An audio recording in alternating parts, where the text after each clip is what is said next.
Foto Pak Prabowo, Pak SBY, Pak Jokowi, dan Mbak Puan mengenakan baju pakaian dinas militer ya. Ini menarik perhatian warganet dan ini menjadi sebuah, mungkin kalau kita bilang oasis di tengah dahaga prahara peperangan antara PDIP versus everybody. PDIP yang tadinya hanya menyerang Pak Jokowi, ini dianggap menyerang juga Pak Prabowo walaupun dianulir, tapi kita tahu bahwa sebelum mereka memastikan sikap politik mereka akan join ke koalisi atau mereka akan oposisi, kita tidak akan pernah tahu apa yang akan dilakukannya. Maka kita akan coba untuk melihat memecah kode apa dari foto tersebut.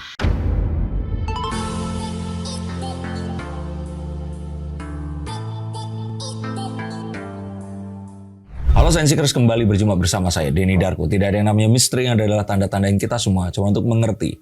Ada apa di balik foto tersebut tadi? Betulkah Mbak Puan ini akan digadang-gadang menggantikan Bu Mega? Ataukah Mbak Puan ini adalah merpati pos yang dikirim oleh Bu Mega untuk ketiga presiden yang menjadi juniornya ini? Lalu apa yang akan terjadi berikutnya? Tapi kan mau tidak mau, suka tidak suka, kita tetap harus mengakui bahwasanya Ibu Puan ini adalah kiriman atau mungkin pembawa pesan dari sosok Bu Mega gitu. Jadi sebenarnya di balik foto ini bisakah kita juga bisa bilang adanya negosiasi mungkin di acara penutupan retreat kemarin dengan pesan yang dibawakan Bu Puan yang mungkin juga berasal dari mulut seorang Bu Mega. Ini tuh kayak saya dulu tinggal di Tulungagung, Jawa Timur, dan ya orang kayanya tuh cuman itu aja.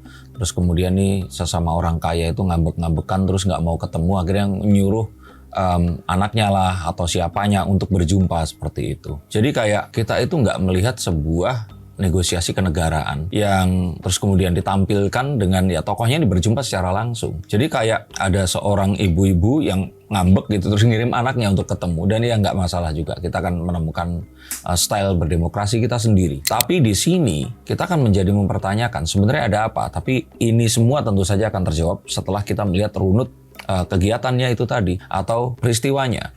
Kita akan tahu kalau sebelumnya adanya penahanan Mas Hasto karena ombak terbesar itu ada di situ, peaknya ini tadi, dan disusul dengan Commander's Call, surat yang terus kemudian membuat para pimpinan daerah dari PDIP ini kebingungan. Lalu terus kemudian adanya pernyataan sikap yang menyatakan bahwa ya PDIP di sini tidak melarang atau memboikot, yang mana ini agak aneh dengan dua hal ini tadi.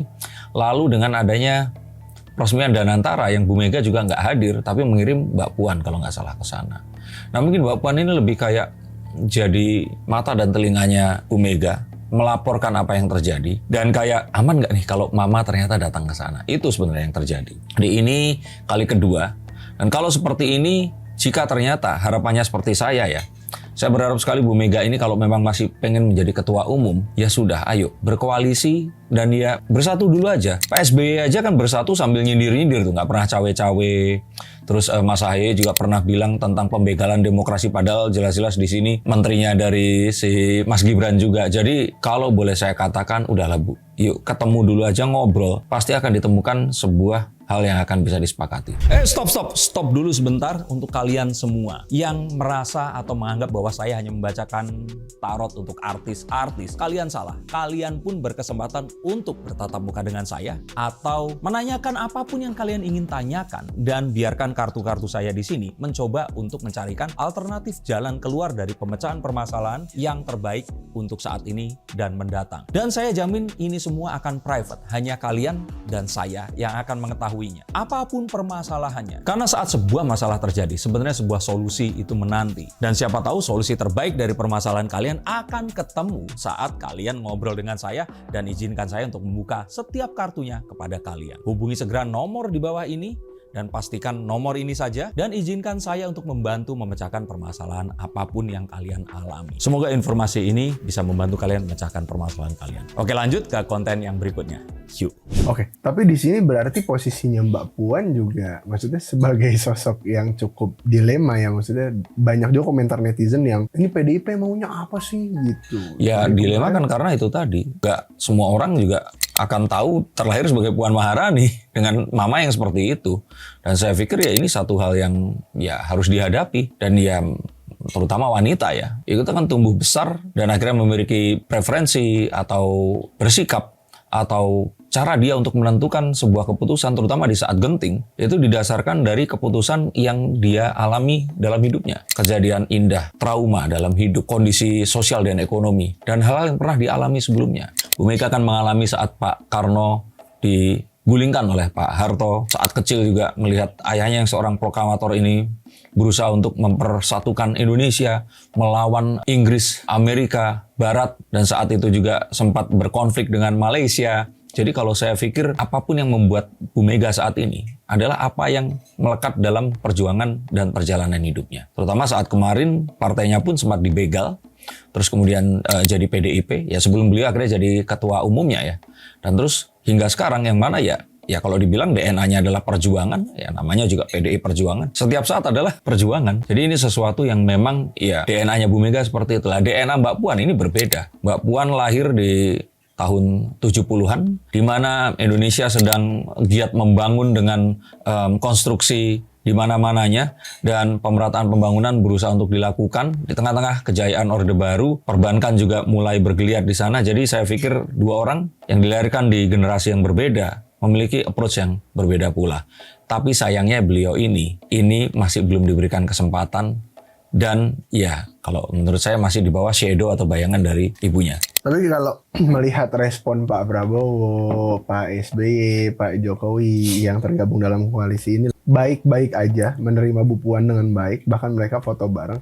Apakah ini juga bisa kita artikan sebagai kode sebenarnya mereka ini sedang menunggu Bu Megawati dengan tangan yang terbuka atau seperti apa? Iya, mereka semua dengan tangan terbuka, orang mereka yang menang. Yang perdaya kan Bu Mega. Dan ini kan permainan demokrasi ya kalau menurut saya. Ya sama kalau misalkan kayak Mas Pram ketemu sama RK.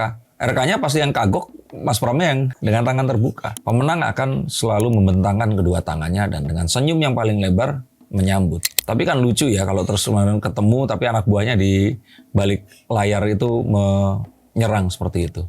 Sekalipun nantinya PDIP mungkin, ini kan gerak-gerik PDIP sebenarnya dari kemarin sempat menunjukkan kontra soal pengen jadi oposisi, sekarang justru baik-baik, ikut retret, menghimbau untuk yang nggak ikut, kader yang nggak ikut retret di pertama, ikut retret yang gelombang kedua, dan lain hal. Cuma apakah itu juga bisa kita baca sebagai pertanda pergerakan PDIP ini mulai menjadi sedikit melemah atau mungkin lebih slowly lah gerakan-gerakannya, nggak ada gebrakan-gebrakan lagi. Kalau saya pikir ke yang benar malahan, karena berjuang dengan cara beroposisi atau melakukan perlawanan secara frontal, saya pikir kalau di era seperti saat ini itu nggak terlalu efektif untuk dilakukan. Mendingan masuk dan merubah dari dalam. Dan ini sebenarnya adalah hal positif yang kita harus sambut, kita doakan, dan semoga ini akan permanen.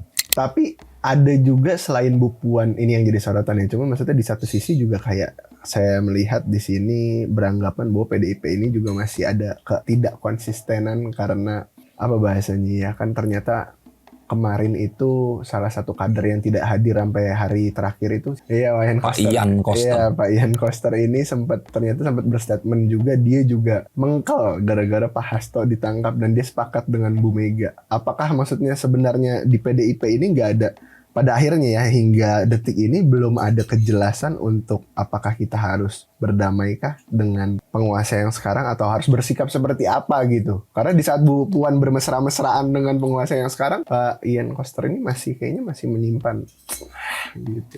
Kalau saya pikir ya ini ya, kalau seandainya saya bukan Dargo tapi Sumargo, bilangnya ada tae, seperti itu. Kita pasti ingat dong, saat terus kemudian ujuk-ujuk Pak Wayan Koster, Mas Ganjar ini memboikot kedatangan Israel ke Indonesia. Yang mana ya silahkan ya seperti itu. Nah, padahal kalau dulu sebenarnya kita itu hanya tidak hormat ke bendera Israel karena kita tidak mengakuinya selama dia masih menduduki Palestina. Nah, ujuk-ujuk melakukan sebuah protes seperti itu dikala semua persiapan ini sudah terjadi, Indonesia sudah diundi dan menang, terus baru sekarang protesnya, dan protesnya tuh kayak nggak, lah kalau protes kenapa nggak dari kemarin? Itu ngomong ke Pak Erick Thohir akan ngomong, dan terus kita akan temukan sebuah jalan keluar di mana pertandingannya dilakukan tidak di tanah Indonesia. Misalkan di Singapura, Malaysia atau manapun yang mengakui, Timor Leste, dimanapun itu. Nah ini kan kayak saya katakan itu bukan kesetiaan buta ya, tapi lebih kayak ya apa ya, aneh gitu loh. Maksudnya apakah memang harus ditunjukkan kalau ini loh, ini gue nih, chauvinisme, merasa kalau partainya itu lebih baik, punya paham yang sempurna dan ya bodoh amat. Padahal kita tidak memprotes perlakuannya, tapi cara melakukannya itulah yang kita itu, kalau menurut saya agak aneh. Dan hal yang serupa dengan nafas yang hampir sama terjadi dalam boykot ini tadi. Kalau memang mau seperti itu, kenapa suratnya keluarnya itu setelah Mas Hasto ditangkap? Kenapa kagak sebelumnya? Atau kenapa nggak ada sebuah omongan untuk misalkan Mas Pram dikirim, mohon maaf ini Bu Mega sepertinya masih mempertimbangkan kadernya untuk dikirim karena mereka masih harus karena tanggung jawabnya di masyarakat yang memilih mereka masih perlu penyesuaian di tempat itu tadi. Ngomong dong, ini kayak urutannya itu begitu terus tiba-tiba enggak kok, kita enggak gitu. Tae. Selain itu juga bisa kita lihat ya, kalau dari gerak-gerik kita cek juga pemberitaan, sosial media dan lain-lain juga PDIP ini terlihat sekali sedang ngerem gitu, terlihat sekali sedang ngerem. Apakah ini pertanda juga kalau kita bahasakan ya, kita bisa berasumsi baik bahwasanya Bu Mega ini sedikit-sedikit sudah mulai berhenti ngambek. Sedikit mulai menghitung.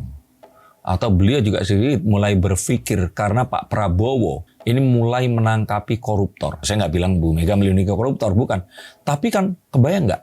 Salah pahamnya Mas Hasto aja kayak begini, apalagi kemarin 10 tahun memerintah.